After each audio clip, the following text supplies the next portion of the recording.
नमस्कार, विघ्नार्थ academy official YouTube चॅनलमध्ये आपलं स्वागत आहे। बघा मित्रांनो, आज MPSC कंबाईन ग्रुप Cचा पेपर झालेला आहे आणि त्याचं आपण गणित आणि बुद्धिमत्तेचं विश्लेषण बघत आहोत।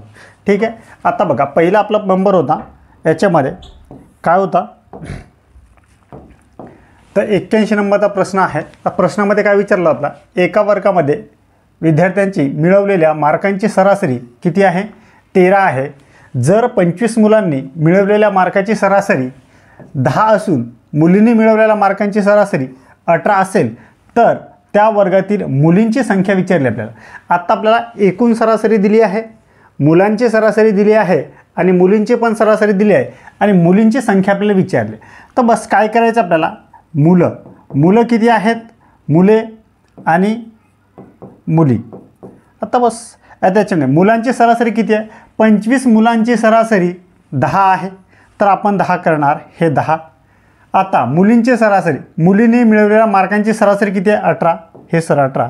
आणि एकूण सरासरी किती आहे? तर बघा, वर्गामध्ये विद्यार्थ्यांनी मिळवलेल्या मार्कांची सरासरी आहे सर 13। बस आता ह्या 18मधून 13 वजा करा, किती उरतात? तर सर 5। आता ह्या 10, आता ह्या 13मधून 10 वजा करा, उरतात किती? तर सर 3। आता काय आहे, आता हे 5 आहे ना, तर 5 आणि एकूण मुलांची संख्या दिली, मुलांची संख्या किती आहे? तर 25। म्हणजे काय गुणिला केलं आहे की इथे 25 आलं आहे, म्हणजे इथे 5 25 केलं आहे, म्हणजे इथे 5 पाहिजे। म्हणजे तुम्ही ह्या 3ला 5ने गुणा, म्हणजे 5 3 तर 15। मग मुलींची संख्या किती आहे? तर मुलींची संख्या आहेत 15 आहे असं ऑप्शनमध्ये। तर हो सर, ऑप्शन क्रमांक 3मध्ये आहे। आणि अशा प्रकारे आपल्याला ह्या गणिताला सहजरित्या सॉल्व करायचं होतं की जे तुम्हाला 10 सेकंदात सॉल्व झालं असेल। ठीक आहे, चला पुढचा प्रश्न बघूया। आता हा प्रश्न बघा, आता हा प्रश्न काय होता बा, रेल्वेगाडी, एक रेल्वेगाडी 480 किलोमीटर अंतर एक समान वेगाने धावते। रेल्वेगाडीचा वेग 8 किलोमीटर ताशी कमी असल्यास तेच अंतर पूर्ण करण्यास तिला 3 तास जास्त वेळ लागतो, तर रेल्वेगाडीचा मूळ म्हणजे पहिल्याचा वेग किती असं आपल्याला विचारला आहे। आत्ता मला सांगा, ह्या ऑप्शनमध्ये पहिल्याचा वेग दिलेला असेल आपल्याला। आता हा पहिल्याचा ऑप्शनमध्ये पहिल्याचा वेग दिला असेल आपल्याला, तर आता बघा, जर मी सर हे 480 किलोमीटर 40 तासाने जायचं जर मी केलं, हा प्रश्न मित्रांनो तुम्हाला ऑप्शन थ्रू सॉल्व करायचा होता। आता जर तुम्हाला ऑप्शन थ्रू सॉल्व करायचं असेल तर बघा, आता 40 ने 4 0 0 का 4 1 4 आणि 4 2 8, म्हणजे त्याला ह्या 40ने जायला किती तास लागतील? तर 12 तास लागले। आता मी जर समजा 8ने कमी केलं 40पेक्षा, तर हे सर 480 आहे आणि 32ने जायला किती वेळ लागतो? आता यांच्यामध्ये 32ने जायला किती वेळ लागतो बघा ना। आता बघा, 8 चूक 32, 8 सकम 48 आणि हा 0 इथे, मग 4 1 सर 4 आणि 2 उरले ना, 4 5 20, म्हणजे कॅन्सल। म्हणजे 32ने जायला 15 तास लागते। आता 15 आणि 12 मध्ये फरक कितीचा आहे? तर फरक सर 3चा आहे ना। आणि हो सर, मग हे 3चा इथं फरक दिला आहे ना आपल्याला, तर 3चा फरक दिला आहे, म्हणजे त्या गाडीचा मूळ वेग किती असेल मग? तर मूळ वेग असेल त्या गाडीचा 40 किलोमीटर प्रति तास। असं या प्रश्नाला आपल्याला सॉल्व करायचं होतं। ठीक आहे, सोपा प्रश्न होता, काही असा अवघड प्रश्न नव्हता हा। आता पुढचा प्रश्न बघा, आता काय आहे, अरुणने एका दिवसात केलेले काम सचिनने एका दिवसात केलेल्या कामाच्या अर्धे आहे। तसेच सचिनने एका दिवसात केलेले काम हे राहुलने एका दिवसात केलेल्या कामाच्या अर्धे आहे। जर राहुल एकटा ते काम 14 दिवसात पूर्ण करू शकतो, तर अरुण, सचिन आणि राहुल मिळून किती दिवसात ते काम पूर्ण करतील असा प्रश्न आहे। आता आपल्याला काय आहे, पहिलं कंडिशन बघा, याच्यात कोण कोण आहे? तर सर याच्यात अरुण आहे, हे अरुण। त्याच्यानंतर कोण आहे? तर त्याच्यानंतर सर सचिन आहे आणि त्याच्यानंतर तिसरा कोण आहे? तर तिसरा आहे सर राहुल। आता राहुलचं दिलं आहे, राहुल किती दिवसात काम करतोय? तर सर राहुल 14 दिवसात करतोय आणि राहुल केलेल्याचं काम अर्ध करतोय, म्हणजे हे जर तो 14 कार्यक्षमता ह्याचा 14 दिवसात करायचं आहे, त्याची दुप्पट झाली ना, मग 14ची किती झाली आहे? कार्यक्षमता 28, म्हणजे तेच काम हे 28 दिवसात करेल आणि हेच याचं अर्ध हे काम करतंय, मग याची दुप्पट हेच असेल, मग याची 28ची दुप्पट किती आहे? तर 56। हे काय आहे? हे आहे त्यांची कार्यक्षमता। मग आता आपल्याला विचारलं की हे तिघं एकत्र मिळून कसं करतील. मग आता तिघांचा लसावी काढायचा आहे आपल्याला. मग आता लसावी काय असेल. आता बघा लसावी आपण 56 मानलं आहे, हे 56 कारण 56ला 28ने भाग जातो, 14ने भाग जातो. मग याची ह्या एका दिवसात 56 एक 56 म्हणजे हा 56 जाईल. मग इथं 56 दुनी 28 दुनी 56 जाईल ना. मग आता 14 चूक 56. मग आता हे तीनही एवढ्या दिवसात करतील आणि तिघांचं आपल्याला विचारलं आहे. तर 4, 2 आणि 1 यांची तुम्ही बेरीज करा, किती असेल. तर सर 7 असेल.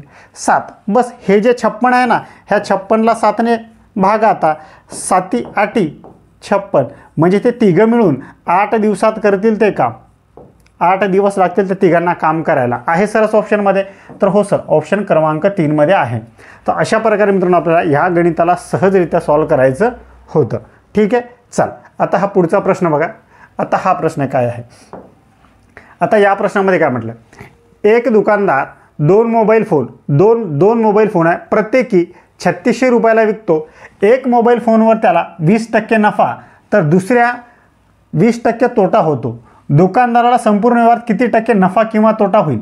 आता फिक्स असं समजून चाला. मी आपल्याला आपण बघा, आपण आपल्या लेक्चरमध्ये बघितलं होतं 20% नफा आणि 20% तोटा होत असेल तर त्या गणितामध्ये काय होतं, 4% तोटा होतोय. ह्या व्यवहारामध्ये ज्या वेळेस तेवढाच नफा आणि तेवढाच तोटा होतो तर त्या व्यवहारामध्ये फिक्स आपल्याला तोटा होत असतो. तर किती, तर 4% आपल्याला तोटा झाला. 4% म्हणजे मी त्याला 96 म्हणू शकतो. म्हणजे 100 पैकी त्याला 96 झालं. तर हो सर, म्हणजे 96ची वस्तू झाली आहे ती. आता मी त्याला असं करू शकतो का, हे सर 96 म्हणजे आपल्याला किती दिलं आहे, हे 3600 एकाची म्हणजे दोघांची किती असेल तर 7000 सर, हे 200 हो. आणि 100 म्हणजे किती मग बस. आता हे आपल्याला काढायचं आहे म्हणजे आपल्याला कन्फ्युजन आपलं समजून जाईल आपल्याला. मग इथे गुन्ह्याला का टाका आणि हा 96 भागिले आणा. आता फक्त कटछाट करा. बघा 12 कम 72, हे 2 शून्य इथे. हां 12 आठी तर 96, 4 दुनी 8 आणि 4 पंच हे 20, 25 100 होऊन जातं ना. मग आता इथं 2 त्रिक हे 3, हे 2 शून्य वरती. हां 25 त्रिक सर 75 आणि हे 2 शून्य आहे. म्हणजे आता 100ची किंमत किती आली आहे, तर 100ची किंमत आली आहे 7500 आणि दोघांची किंमत किती होत होती. त्यांनी कमावलं किती, तर त्यांनी 72च कमावलं. म्हणजे एवढंच रुपयाला हे केलं ना व्यवहार, म्हणजे 7200. मग हे 7500मधून 7200 करा म्हणजे त्याला 300 रुपयाचा तोटा झाला आहे. 300 रुपये झाला काय त्याला तोटा. आणि टक्क्यात किती झालं आहे, तर टक्क्यात झालं आहे 4% तोटा झाला आहे. पण आपल्याला ह्याला सांगायचं होतं तर 300 रुपये झाला आहे त्याला तोटा. ऑप्शन क्रमांक 1 हे असेल आपलं उत्तर. आणि अशा प्रकारे आपल्याला या गणिताला सहजरित्या सॉल्व करायचं होतं. ठीक आहे. चल, आणि मित्रांनो जर मी शिकवतो आहे तुम्हाला समजत असेल तर व्हिडिओला लाईक करा, चॅनलला सबस्क्राईब करा आणि हा व्हिडिओ जास्तीत जास्त विद्यार्थ्यांपर्यंत शेअर करा. कारण की असेच नवनवीन व्हिडिओ मी घेऊन येत असतो. एका वर्गात 40% मुलांनी शिष्यवृत्ती मिळवली. एक वर्ग आहे पूर्ण, त्याच्यामध्ये 40% मुलांनी म्हणजे मुलं, जर 50% विद्यार्थ्यांना शिष्यवृत्ती मिळत असेल, पूर्ण वर्गापैकी 50% विद्यार्थ्यांना शिष्यवृत्ती मिळते. वर्गात मुलींची एकूण टक्केवारी किती आहे, तर 60% असेल. तर शिष्यवृत्ती मिळवलेल्या मुलींची टक्केवारी आपल्याला विचारली आहे किती आहे. आता बघा काय आहे, एका वर्गात सर मुलं आहेत आणि दुसरी गोष्ट काय आहेत तर मुली. आता एकूण मुली किती टक्के आहेत, तर मुली सर 40%, हे सर 60% आहेत. मग 40% सर मुलं असतील. आता आपण या 60%ला 60 म्हणू शकतो, मुलाला 40 म्हणू शकतो हो. मग आता बघा एका वर्गात 40% मुलांनी शिष्यवृत्ती मिळवली. आता ह्या 40 पैकी 40% जर काढले आपण तर हे 16 होतील हो. म्हणजे 16 मुलांनी शिष्यवृत्ती घेतली आहे आणि एकूण वर्गात 50% विद्यार्थ्यांनाच मिळाली आहे. म्हणजे मुलींना किती मिळाली असेल, तर 10% मुली असतील त्याच्यामध्ये. तर हो, म्हणजे आता 50%मधून बघा ह्या 50मधून मग 16 वजा करा म्हणजे किती राहतील, तर 34 राहतील काय, तर 34 ह्या मुली आहेत ना, ह्या मुली. मग मुली किती आहेत, तर 34. आणि आपल्याला काय विचारलं, मुली 34 आपल्याला कळालं आहे. पण आपल्याला काय विचार, शिष्यवृत्ती किती मुलींना मिळाली आहे, तर 34 मुलींना मिळाली आहे. पण काय विचारलं, शिष्यवृत्ती मिळाल्या मुलींची टक्केवारी. मग टक्केवारी आता कशी करायची आहे, तर सर हे 34 आहे गुणिला हे 100 आहे आणि भागीला किती आहे, तर 60. कारण मुली 60 आहेत ना, ह्या मुली 60 आहेत. बस याला फक्त मित्रांनो कटछाट करा. हा 0 0 कॅन्सल. 2 त्रिक 2 पंच 5 चूक तर सर 20, हे तर लिहितो 5 चूक 20 हातच्याला 2, 5 त्रिक 15 आणि 2 तर सर 17 आणि भागीला किती आहे, हे 3 आहे ना 3. बस आता 3 पाची 15 उरले किती 2, मग 3 सख 18. आता संपलं वरती काहीच नाही तरी पण उरले 2, मग 6 आणि 7 हे टक्के, एवढं टक्के असेल तुमचं 56.37% आहे सर असं ऑप्शनमध्ये. तर हो सर ऑप्शन क्रमांक 2मध्ये आहे. ऑप्शन क्रमांक 2 असेल आपलं उत्तर 56.67. म्हणजे 6ची सिरीज चालू झाली ना, म्हणजे 56.66 कुठं नाही आहे, मग 56.67 त्याचं उत्तर असेल. ठीक आहे, अशा प्रकारे आपण या गणिताला सहजरित्या सॉल्व केलं असतं. ठीक आहे, चल आता पुढचा प्रश्न बघा. आता हा प्रश्न काय म्हटलं, दिनांक 14 ऑगस्ट 1927ला आठवड्यातील कोणता वार असेल, म्हणजे 14 ऑगस्ट 1927ला कोणता वार असेल. आता आपल्याला हे माहीत असतं सर 15 ऑगस्ट 1947ला काय झालं आहे, तर भारत स्वतंत्र झालं आहे आणि भारत स्वतंत्र झाला आहे तो दिवस होता शुक्रवार. आता शुक्रवार जर तो दिवस असेल तर हा 14 ऑगस्ट त्याचा आदला दिवस असेल ना, मग त्याचा आदला दिवस कोणता असेल, तर त्याचा आदला दिवस असेल गुरुवार. म्हणजे ऑप्शन आपलं काय असेल, गुरुवार आहे सर ऑप्शनमध्ये. तर हो सर ऑप्शन क्रमांक 3मध्ये आहे. आणि अशा प्रकारे आपल्याला या गणिताला सहजरित्या सॉल्व करायचं होतं. आता हा प्रश्न बघा. आता हा प्रश्न काय आहे, आता बघा एका शिक्षकाचे उत्पन्न आणि खर्च यांचे गुणोत्तर किती आहे, 11.9 आहे. जर त्याचे वार्षिक 36,000 रुपयाची बचत केली तर त्याचे मासिक उत्पन्न किती असेल असा आपल्याला प्रश्न आहे. आता मित्रांनो बघा, हा काय आहे उत्पन्न आहे आणि हा काय आहे, तर हा आहे त्याचा खर्च. उत्पन्न किती 11 आणि खर्च किती आहे तर 9. मग यांची जर आपण वजाबाकी केली तर 2ची बचत होते. आता सर 2 म्हणजे याची बचत आपल्याला दिली आहे किती आहे, तर 36,000. 2 म्हणजे हे 36,000 आणि उत्पन्न किती, आपलं उत्पन्न विचारलं आहे ना, तर उत्पन्न किती, उत्पन्न आहे 11. मग 11 म्हणजे किती, बस इथे गुणाकार टाका आणि हा 2 इथे आणा. आणि आता मित्रांनो बघा, इथे आपल्याला विचारलं आहे मासिक आणि इथे दिलं आपल्याला वार्षिक, तर आपण फक्त इथं गुणीला 12 करा ना, संपलं आहे. मग आता 12 1 12, इथे फक्त कटछाट करा. 12 1 12, 12 त्रिक 36, बे 1 बे, बे 1 इथं बे आणि बे 5 बरोबर, आणि हे 3 शून्य इथे. मग आता 11 पाची हे सर 55, म्हणजे हे 2 शून्य आणि 11 1 11, 11 आणि 5 हे 16. म्हणजे मासिक बचत किती आहे, तर मासिक बचत आहे सर 16,500 रुपये आहे सर असं ऑप्शनमध्ये. तर हो सर ऑप्शन क्रमांक 4मध्ये आहे 16,500 रुपये. ऑप्शन क्रमांक आपलं 4 सोबत जायचं होतं. अशा प्रकारे आपण या गणिताला सहजरित्या सॉल्व केलं असतं. ठीक आहे, चल पुढचा प्रश्न बघा. आता हा प्रश्न बघा. आता या प्रश्नात आपल्याला काय विचारलं आहे, प्रश्नचिन्हाच्या जागी कोणता अंक येईल. आता आपल्याला काय विचारलं आहे बघा, वायचा वर्ग म्हणजे 4 आहे आणि व्हीचा वर्ग म्हणजे किती आपल्याला प्रश्न आहे. फक्त आपण जे ABCD आपण शिकतो ना, की 26 नंबरला काय आहे तर झेड आहे, ए किती नंबरला आहे तर 1 नंबर आहे. फक्त त्याने उलटं केलं आहे, ABCD त्याने उलटं म्हटली आहे. आता मला सांगा फक्त की आता वाय किती नंबरला आहे, तर वाय 25ला आहे ना, पण उलटे ABCD म्हटलं ते. झेड 1 नंबरला ठेवलं आहे आणि वाय 2 नंबरला ठेवलं आहे आणि 2चा वर्ग केला आहे 4. तर तसंच आता व्ही कोणत्या नंबरला आहे हे तुम्हाला लक्षात ठेवायला. आता व्ही कोणत्या नंबरला आहे, तर व्ही आहे सर 22 नंबरला आहे ना. म्हणजे तुम्ही काय करणार, हे सर झेड करणार, वाय करणार, मग काय करणार एक्स करणार, मग डब्ल्यू करणार आणि मग व्ही करणार. म्हणजे व्ही 5ला आहे ना, म्हणजे 5 म्हणजे 5चा वर्ग किती आहे, तर सर हे 5चा वर्ग किती आहे, मग तर 5चा वर्ग आहे 25 आहे सर ऑप्शनमध्ये. तर हो सर ऑप्शन क्रमांक 2मध्ये आहे. अशा प्रकारे आपल्याला या गणिताला सॉल्व करायचं होतं. फक्त काहीच नाही, ABCD त्याने उलटी लिहिली होती आणि उलटं आपल्याला हे कॅल्क्युलेशन करायचं होतं. चल पुढचा प्रश्न बघूया. आता हा प्रश्न बघा. आता हा प्रश्न आपल्याला काय म्हटलं आहे बघा. या प्रश्नामध्ये आपल्याला विचारलं आहे बघा, A 4 आहे, B 6 आहे आणि C 8 आहे असे क्रमाने असल्यास आकृतीमध्ये लुप्त भाग निवडा. आता आपल्याला काय करायचं आहे, सरळ सरळ याच्यामध्ये पहिले तर आपण बघा, पहिले यांचा तुम्ही क्रम लावू शकता. A आहे, B आहे, C आहे, D आहे, E आहे, मग F कुठं दिसत नाही आणि F ऑप्शनमध्ये आहे बरोबर. मग F आहे, मग G ऑप्शनमध्ये आहे, इथे कुठं नाही आहे. मग आय म्हणजे हा क्रम कुठंतरी लक्षात दिसतोय. मग आता क्रम बघा, क्रम लक्षात असेल तर F कुठं, मग F इथं आहे, मग हे सर्व F इथं आहे, F इथं पण आहे, इथं पण आहे, इथं पण आहे, G इथं आहे, इथं आहे, इथं आहे, इथं पण आहे, K इथं आहे, इथं, मग सर्व इथं हे ऑप्शन सर्व आपल्याला एकच आहे.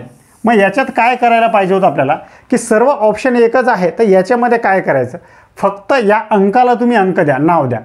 पी किती नंबरला आहे, तर पी बघा पी 16 नंबरला आहे. ई किती नंबरला आहे, तर ई सर 5 नंबरला आहे. आय किती नंबरला आहे, तर आय 9 नंबरला आहे. डी किती नंबरला आहे, तर डी 4 नंबरला आहे. आणि यांची बेरीज करा किती होते.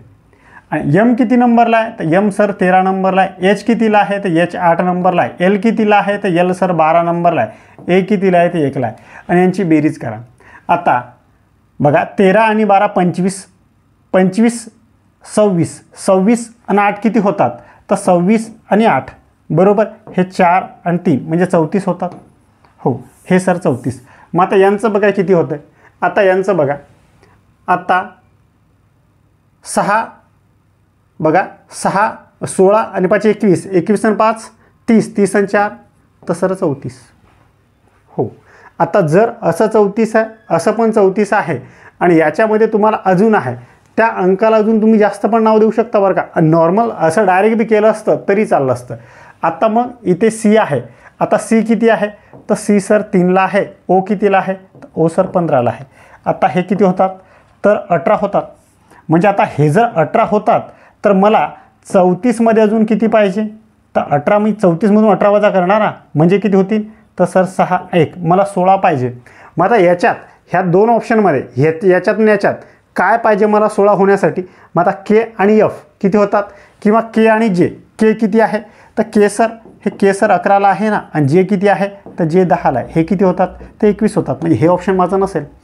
आता याच्यात किती आहे, के 11ला आहे आणि हे कितीला आहे, तर हे सर 6ला आहे. किती होतात, तर 17. मला किती पाहिजे, 16. म्हणजे हे माझं ऑप्शन नसेल. मग आता इथे किती आहे, जे 10ला आहे आणि हे सर 6ला आहे. मग किती होतात, तर 16. मग 16च पाहिजे ना मला. म्हणजे माझं उत्तर काय असेल, माझं उत्तर असेल ऑप्शन क्रमांक करू शकलो असतो. आता हा बघा, हा प्रश्न काय, घड्याळावरचा प्रश्न आहे. रिंकूच्या घड्याळात सकाळचे 9 वाजले आहेत. एक रिंकू आहे, त्याच्या घड्याळात 9 वाजले आहेत बरोबर. तर जर तास काटा पश्चिमेकडे असेल तर मिनिट काटा काय असेल. आता हा ही एक घड्याळ आहे बरोबर. आता बघा ही एक घड्याळ आहे, ही एक घड्याळ आहे आणि घड्याळामध्ये हे 12 वाजलेत, 3 वाजलेत, 6 वाजलेत आणि 9 वाजलेत. आता काय म्हटलं, तास काटा हा तास काटा इकडे आहे पश्चिमेकडे, म्हणजे 9वर आहे. तर मग मिनिट काटा कुठं इथं असेल ना, म्हणजे काय असेल ही दिशा, तर ही दिशा असेल उत्तर. वरची दिशा उत्तर असते ना, म्हणजे माझं उत्तर असेल 3 नंबर. उत्तर दिशा असेल ती वरची दिशा. म्हणजे मग मिनिट काटा असेल 12 वरती, म्हणजे त्याचं असेल उत्तर आहे. तर ठीक आहे. तर हे आता हा प्रश्न बघा. आता हा प्रश्न काय आहे, आता या प्रश्नामध्ये काय दिलं आहे, एका वर्गात एन हा 5व्या क्रमांकावर आहे, यस हा शेवटून 8व्या क्रमांकावर आहे. जर टी हा एन नंतर 6वा आणि एन आणि यसच्या मध्यभागी असेल कोण, तर टी, तर वर्गात किती विद्यार्थी आहेत, असा आपल्याला प्रश्न आहे. मग आता काय करणार सर, आता बघा हा एन कोणत्या नंबरला आहे, तर एन सर 5व्या नंबरला आहे. म्हणजे हा एन आहे, इथे आहे हा 5वा. म्हणजे इथे सर हे 4 अंक असतील. हो, इथे 4 आहे म्हणजे एन 5वा असेल. मग आता पुढे काय म्हटलं, यस हा यस 8वा नंबरला आहे ना, म्हटलं आहे ना, शेवटून 8वा नंबर आहे, म्हणजे त्याच्या खाली 7 असतील. हो सर. आता पुढे टी हा एनच्या नंतर 6वा आहे, म्हणजे यांच्या नंतर तो टी 6वा आहे. 6वा म्हणजे यांच्यामध्ये किती, इथे किती असतील, तर इथं सर हे 5 असतील. हो. आता पुढे काय म्हटलं, एन आणि यसच्या मध्यभागी आहे कोण, तर टी. आता इथं पण 5 असतील, मग याचे हे इथं पण 5 असतील. बस आता सर्वच अंक भरले. हे 7 झालं आहे, यस 8 झालं आहे आणि हे 10 किती झालं, 18 आणि 19 20, 20 आणि 4 तर 20 आणि 4 24. म्हणजे आपलं उत्तर काय असेल, तर 24. मग एकूण वर्गात किती विद्यार्थी आहेत, तर वर्गात आहेत 24 विद्यार्थी. ऑप्शन क्रमांक 2 असेल आपलं उत्तर. आणि अशा प्रकारे आपल्याला या गणिताला सॉल्व करायचं होतं. ठीक आहे. आता हा पुढचा प्रश्न बघा.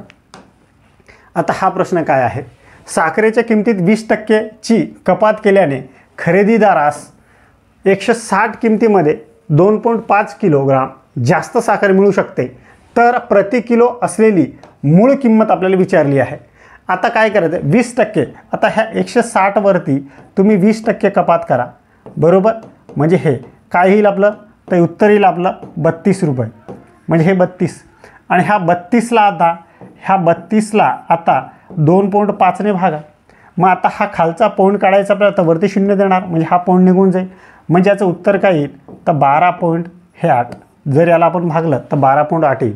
मग 12.8 आता हे 12.8 कशाचं निघालं, हे 20% कपात केल्यावर निघाले ना.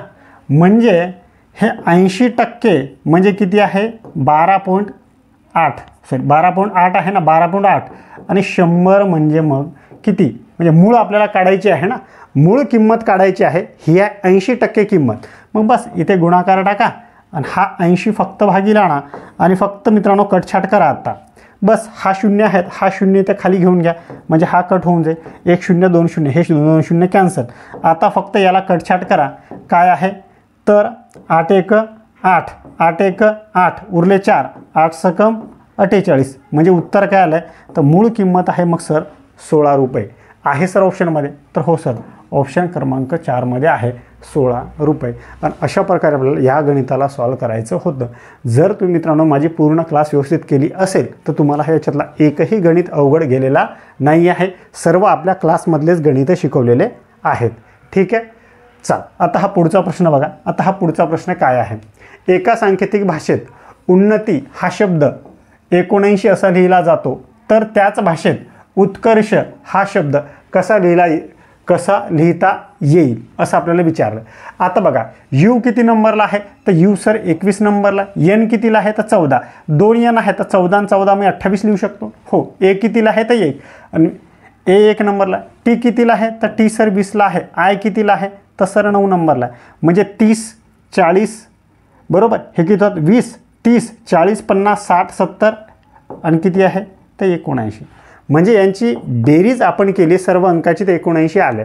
मग बस यांची तुम्ही बेरीज करा. आता यू कितीला आहे, तर सर यू 21ला आहे. हे यू 21ला आहे. टी कितीला आहे, तर सर 20ला आहे.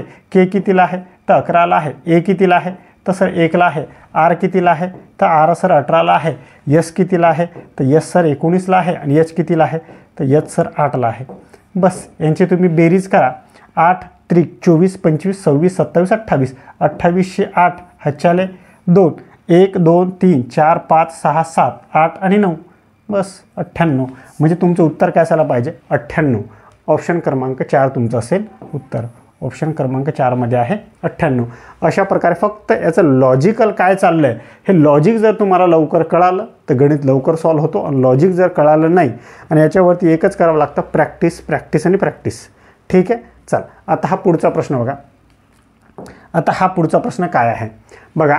खालील वर्तुळालेख एका कुटुंबाचा विविध बाबीवरील मासिक खर्च दर्शवितो. कुटुंबाचे मासिक उत्पन्न 46,800 रुपये आहे, तर कपड्यापेक्षा अन्नधान्यावरील खर्च कितीने जास्त आहे. काय विचारलं आहे, कपड्यापेक्षा अन्नधान्यावरती जास्त खर्च केला आहे. बरोबर आहे. आता हा अन्नधान्य कुठं आहे, तर अन्नधान्य सर इथे आहे. कपडे कुठं आहे, तर इथं आहे. मग अन्नधान्यावरती किती आहे, तर अन्नधान्यावरती सर 144% आहे. आणि कपड्यावरती किती आहे, तर सर 76% आहे. बस यांची वजाबाकी करा. किती आहे, 14मधून 6 गेले तर 8 आणि 14मधून 8 गेले तर किती, तर 6, 68% आहे. मग आपल्याला विचारलं यांचा खर्च कितीने जास्त आहे तेच विचारलं आहे ना. आणि ह्या सर्वांची जर तुम्ही बेरीज केली, ह्या सर्वांची, हा वर्तुळ आहे ना, हा वर्तुळालेख आहे, वर्तुळ आहे. तर वर्तुळ असतो सर 360 डिग्रीचा. 360 म्हणजे त्यांचं एकूण उत्पन्न झालं. हो, एकूण उत्पन्न किती आहे, तर 46,800 सर. आणि विचारलं आहे काय आपल्याला, तर कितीने जास्त आहे, म्हणजे यांचा फरक आपण काढला आहे ना, तर 68ने जास्त आहे. हे 68. बस इथे इथे फक्त गुणाकार टाका आणि 360 आता हे भागिले आणा आणि बस मित्रांनो आता फक्त कटछाट करा तुम्ही. आता काय असेल, हे 0 0 कॅन्सल होऊन जाईल. आता काय असेल, 12 त्रिक तर 36. आता 12 त्रिक तर 36, उरले किती 10, त्याला आपण 8 जोडले. मग 12 बरोबर 8 दशे, हा 0 इथे. मग हा 0 झालं. आता पूर्ण कटछाट झालं. अजून परत कटछाट होतोय का, तर हो सर अजून कटछाट होतंय. मग कशाने होतंय, तर 3 1 3 3 1 3 3 त्रिक 9 आणि हा 0 इथे. म्हणजे आता राहिलं आहे का आपल्याकडे, हे 68 आहे आणि हे गुणीला 130 आहे. मग हा 0 देऊन टाका. 13 8 4 दशे म्हणजे हे 4 ह्याच्याला किती 10. 13 सक 78 78 आणि 10 तर सर 88. म्हणजे 88, म्हणजे 8,840 रुपयांनी जास्त आहे. कशावरचा खर्च?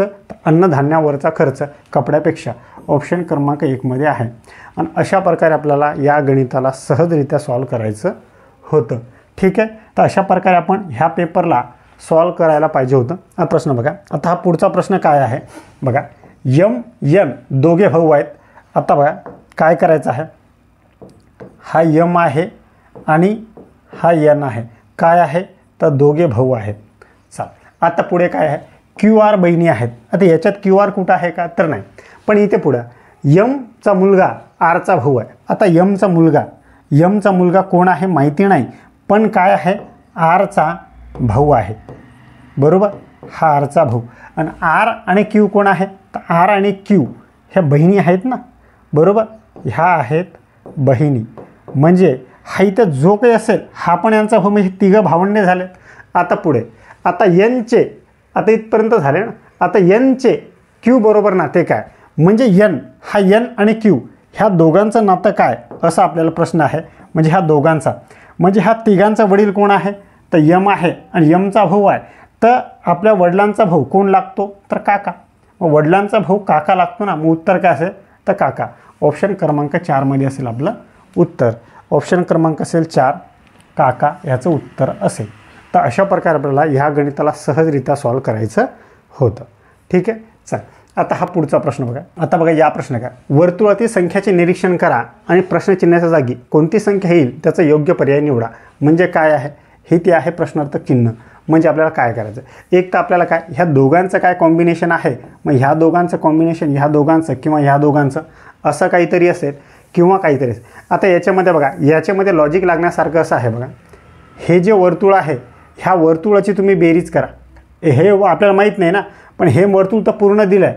मग तुम्ही बघा ह्या दोघांची बेरीज केली किती होतात तर 35 आणि 50 70 आणि हे 70 बरोबर आपल्याला दिलं आहे. आता ह्या तिघांची ह्या चौघांची 70 येते का बघा. आता हे किती होतात तर सर 16, हे ते 16 13 आणि किती तर सर 19, म्हणजे 9 9 किती तर 18 हा 4 आहे आणि किती असेल तर 4. मग 70 व्हायला किती पाहिजे तर 70 व्हायला हे 70 आहे आणि याच्यातून 48 वजा करा म्हणजे तुम्हाला 22 पाहिजे. मग 70 व्हायला पाहिजे किती तर 22. मग उत्तर काय असेल तुमचं 22. ऑप्शन क्रमांक 4 मध्ये आहे. म्हणजे इथं संख्या पाहिजे 22. 22 जर इथं ठेवली तर ही मधली संख्या 70 मिळून जाते. मग चौघांची आपण जर बेरीज केली तर उत्तर आपलं 70 येऊन जातं. अशा प्रकारे आपल्याला ह्या गणिताला सॉल्व करायचं होतं. ठीक आहे. चल आता हा पुढचा प्रश्न बघा. आता पुढचा प्रश्न काय. आता एका पेटीत काही आंबे आहेत. 12 मुलांना प्रत्येकी सारखे आंबे वाटले तर 8 आंबे उरतात. तेवढेच आंबे जर 14 मुलांना सारखे वाटले तर 10 आंबे उरतात. तर त्या पेटीत किती आंबे असतील. आता पेटीत आंबे किती आहे हे माहिती नाही. मग आता काय आहे सर हे पेटीत आंबे किती आहे हे मला माहिती नाही, पण मी जर 12 मुलांना वाटले, हे 12ना वाटले तर उरतात किती 8. आणि जर ह्या पेटीत मला आंबे माहिती नाही, जर मी 14 मुलांना वाटले तर उरतात किती तर 10 उरतात. बस आता इथलं आपल्याला निघून जातं आहे. मग आता याच्यासाठी ह्या अशा प्रश्नासाठी आपल्याला ऑप्शनवर जावं लागतं. आता तुम्ही जर बघा आता 12च्या पाड्यात ह्याच्यातून पहिले हा पण 12चा पाडा म्हणू ना, सरळ 14पेक्षा 12चा पाडा म्हणा.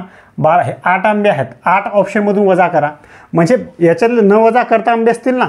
मग आता याच्यातून 8 वजा करा, उरतील किती तर जर 8 वजा केले सर तर 76. मग हे 12च्या पाड्यात 76 आहे का तर नाही सर, म्हणजे हे माझं ऑप्शन नाही. आता याच्यातून 8 वजा करा म्हणजे उरतील किती तर सर 72. 12 सकम 72 हो सर हे असू शकतं. आता पुढे चला. आता याच्यातून 8 वजा करा उरतात किती तर 68.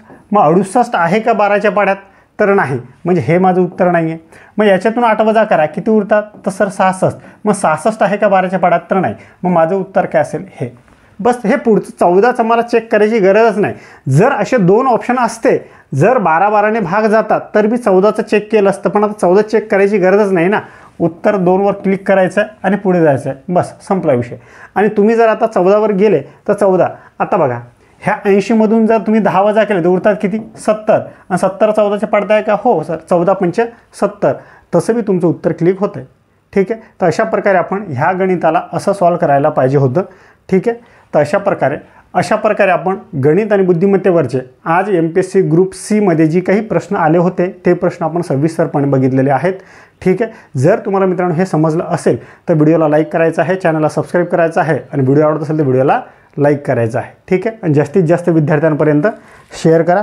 इथेच आपण थांबूया आणि असेच नवनवीन आणि ट्रिकी व्हिडिओ घेऊन मी येत असतो. त्याच्यासाठी चॅनलला सबस्क्राईब आणि बेल आयकॉनला ऑलवर क्लिक करून ठेवा. म्हणजे जसं व्हिडिओ मी अपलोड केला आहे तसं तुम्हाला नोटिफिकेशन डायरेक्टली येऊन जाते. ठीक आहे.